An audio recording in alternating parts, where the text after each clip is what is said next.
time for your happy hour and a half. Live from the 5 Eyewitness News Studios, it's Twin Cities Live.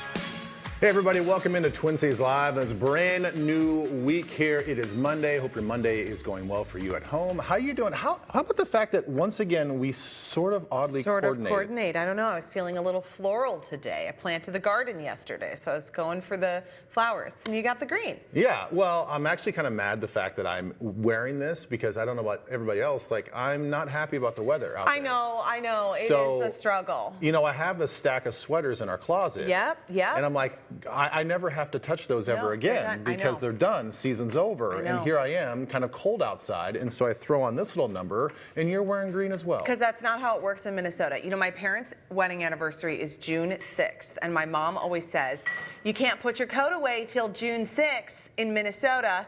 I've heard you say that before. Always, you never put your winter coat away until June 6th.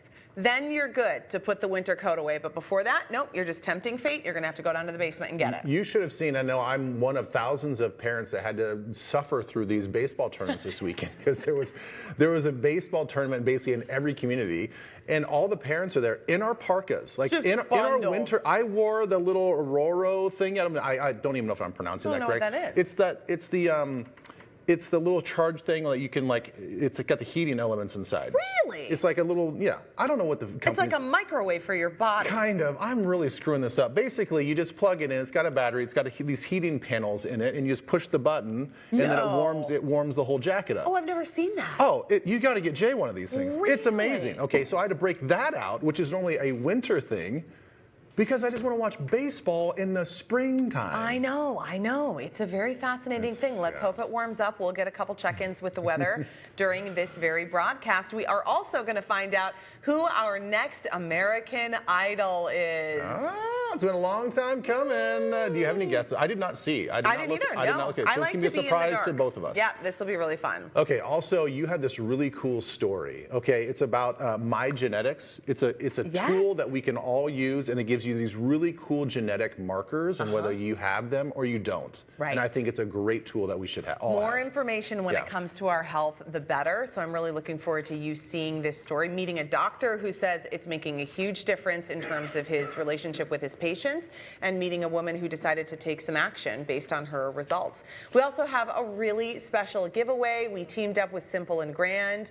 Look I'm just sneaking around in a Matamidi neighborhood. That was back when it was warm and you could wear a dress outside, to surprise a woman named Mary, who is really going through a loss that most of us can't even imagine. And we were able to really share with her just how much her friends and family love her and how they are walking through this hard time with her. Can I also throw out a little bit of caution for everybody? Get a box of tissues. Oh, boy. I've heard about the story already. I know. And then I promise you, I'm not putting hot sauce on this thing. You will need a box of tissues. It was really one of the more special things that I've got to do. As I can't wait to see it. I've heard all about it.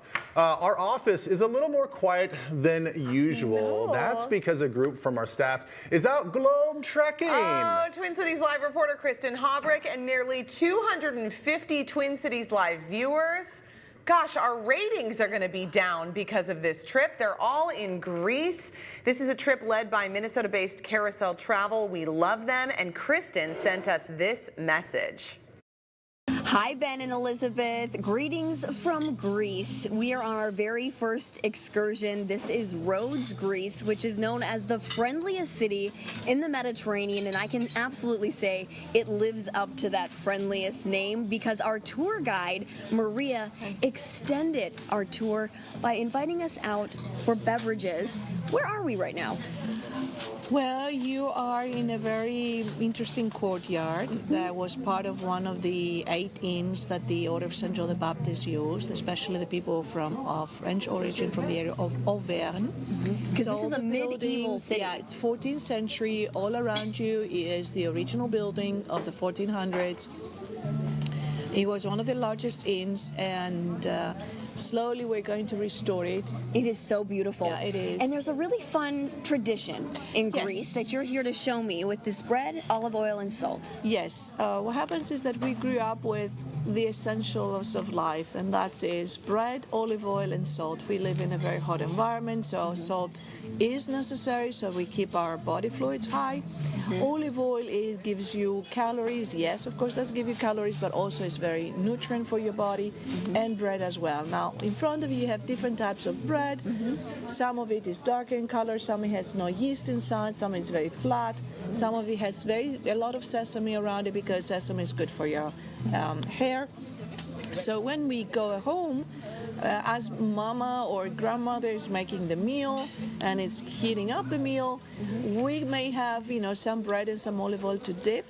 And if it's like, for example, any feast or we have been invited to a wedding, traditionally they will bring you cheese, honey, bread, and salt.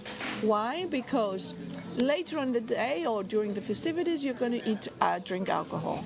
And alcohol dehydrates the body, so you need the salt. It's like the peanuts you have sometimes. Exactly. We got to slow down that process of the alcohol getting in your system. And in most of the times, we have honey mixed with cheese and bread, all in the same.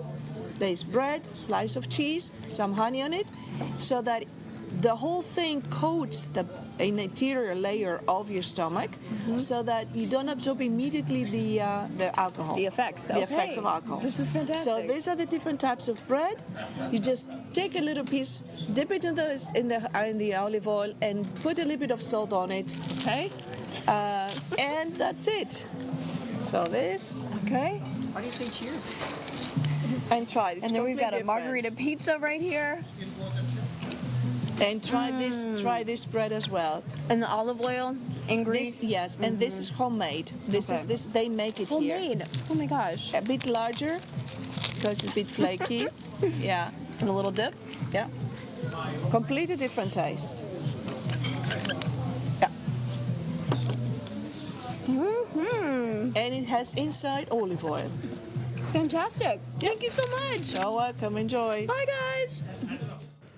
Boy, she's in vacation mode. Look at how relaxed she was. I mean, did you see just like the background? I mean, everything just looks old, like in a really cool way. No, I'm saying like It does. in a really cool Greek way. It's like you're know. going back to another civilization. It's really wonderful. I know, and then She's she on gets fresh bread. trip of a lifetime. I know. So we're going to see a lot of Kristin stories from Greece later in June. Yes, we'll Really get some cool. check-ins from her throughout the time as well. All right, so later in the show, we learn how our genetic codes can tell us more about ourselves, which is really cool. You kind of want to know that stuff, right? So it inspired us to look into rare genetic mutations that make people very unique and different. Listen, so our bodies are wild. Yeah. Right? Are you going to try to pronounce some of these? Distichiasis. Okay. Distichiasis are also known as double eyelashes. Have you heard of this? I've never heard of this. This is okay. like the coolest genetic mutation to have. You think so? Yes, because you're gonna look like Snuffleupagus. No, it just makes you look great. People pay to get extra eyelashes. I know, but if they're put double on. eyelashes, No. it's gonna be too much. This is really interesting. So this refers to having a second or extra set of eyelashes. For some people, it's a complete extra set. Others, it's just a few extra lashes on each lid. It's estimated to happen to 1 in 10,000 people. Now, they do tend to be a little shorter and thinner than your first set. Okay. But did you know this? Elizabeth Taylor had this genetic mutation. Oh. Who has it?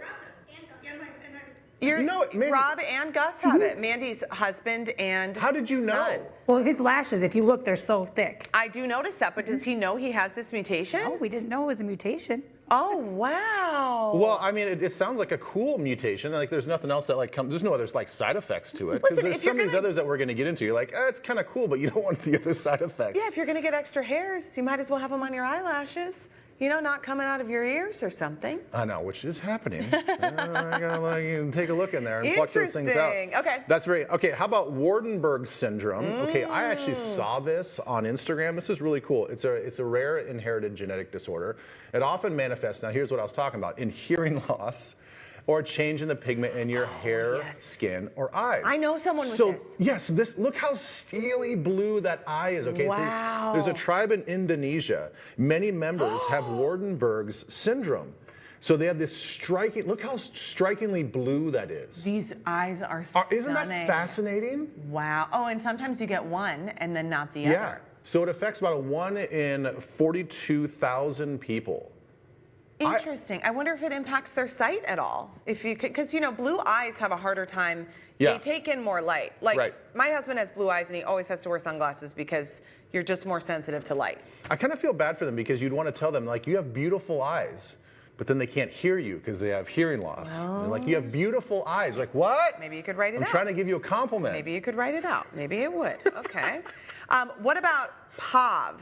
Okay. What's POV? So if Isn't you that have what POV, dogs get? You're a super taster. Huh? This is really interesting. So it's a genetic variant, and it manifests itself in terms of the ability to taste food. And people who have this can taste it much more intensely than the average person. So some scientists have nicknamed them super tasters. They're more likely to put milk or sugar in bitter coffee because the intense bitterness is just too much for them. One psychologist said this, super tasters live in a neon taste world while others live in a pastel world. So sweet things are sweeter, spicy things are spicier, and the bitter things are more bitter. I would kind of like this one. This would be kind of fun, I think, to have this Yeah. genetic. Does Rob have that too, Mandy? No, he's not he a only super has taster. one. Not a super taster. He's only, okay, very interesting. Just pretty eyelashes. Okay, and then on the other arena of this, humans are capable of so much. Sometimes it's really amazing what people's bodies can endure. Yeah. So we also thought that we would find some stories of people who persevered and beat the odds,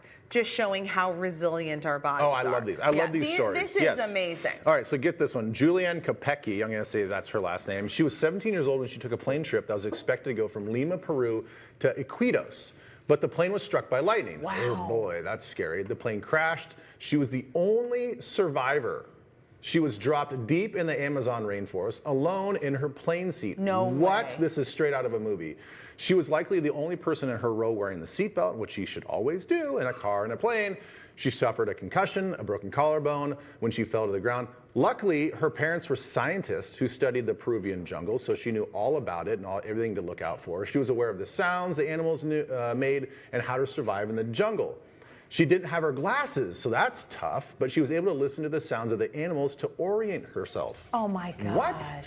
She found a bag of candy someone brought on the flight, and then she spent 11 days in the forest eating only the candy, and then she had a gash on her shoulder that became infested by maggots, which I guess is a food source too, if you wanted to. Oh, gosh. But after 11 days, she came across some small lumberjacks on their little hut, and the men in there were able to speak Spanish with her, and they brought her to her father into safety. She's still alive today. And she's a mammologist who specializes in bats. That's incredible.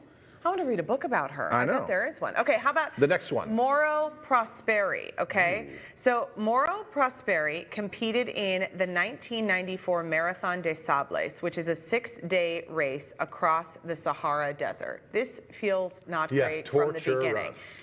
He got caught in a sandstorm, and then he was blown off course, and he wandered in the desert for 9 days. No way. No food. There's no way. He had a limited amount of water. He survived by eating bats and snakes and drinking his own urine, which they say you can do. Some of these biohacker people are very into this. I don't know. But he was probably eating those raw, wasn't he? Yeah, he stumbled onto a nomadic village after trekking for 9 days and 180 miles, and he survived. What? That is fascinating. You and I were complaining about the sandstorm that we had on Thursday night baseball, At with baseball. both of our boys. Boy. I couldn't do this, Sarah. People are incredible. I can't do it. Okay, so let me just pose it. Would you rather be stuck in the jungle or in the desert? This is like a whole naked and afraid thing. I think the jungle, but I think both sound very upsetting. I think the jungle too, as much Yeah. as I don't think I could do all the No, mosquitoes I don't and the like insects. the sand and the wind blowing in the sand. But I in just my don't want to eyes. be hot like that. No. I think that feeling of being dehydrated. Wow. I don't know if I have the head for that. And I have very few skills that would allow me to survive in Oh, the I have wild. 0 skills. It's very embarrassing. All right, let's move on. stuff. Who is your next American Idol? We're going to find out who won this season. We're going to get a full recap coming your way. It's just after the break. Amazing stories. Imagine where all the sand goes in your body. I know, and all the nooks and Oh, the crannies. chafing. Twin Cities Live's Host Chat is presented by Schuler Shoes, where happy feet means happy life. Step in today.